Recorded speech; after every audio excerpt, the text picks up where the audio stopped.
Познайте къде съм. Шок и ужас. Отивам да гледам Левски Локо Пловдив. 2 поредни победи ще не дойдат много добре. И въпросчето ми е, толкова ли е трудно 2 пъти в месеца, 2 пъти шибани пъти в месеца, независимо от противник, форма и лунната фаза и времето да сме на Герена.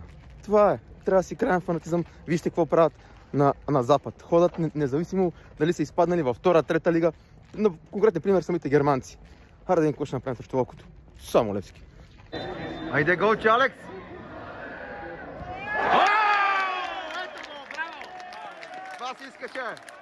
Това се искаше! Браво!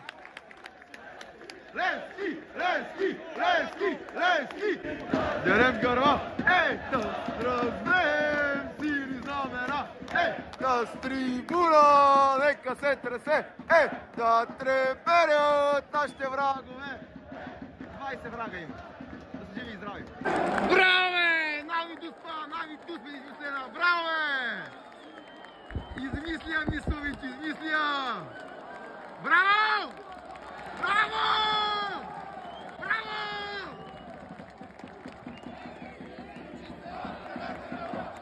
Да стриозем сини знамена! Да с трибуна! Нека се тресе! Да треперят нашите врагове! Браво, бе! Браво, бе!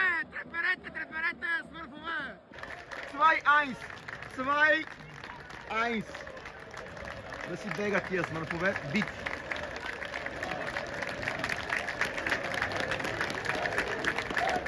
Левски! Левски! Левски! Левски! Левски! Левски! Левски! Я гледайте какво става, гледайте какво става. Има левскари, днеска имаше левскари. Днеска имаше присъственост, браво. Пиша ви отличен 6. Винаги може да е по-добре, но спрямо това на Локо София, тази мизерия, а 5 човека на погребение, това вече е съвсем друго. Само Левски.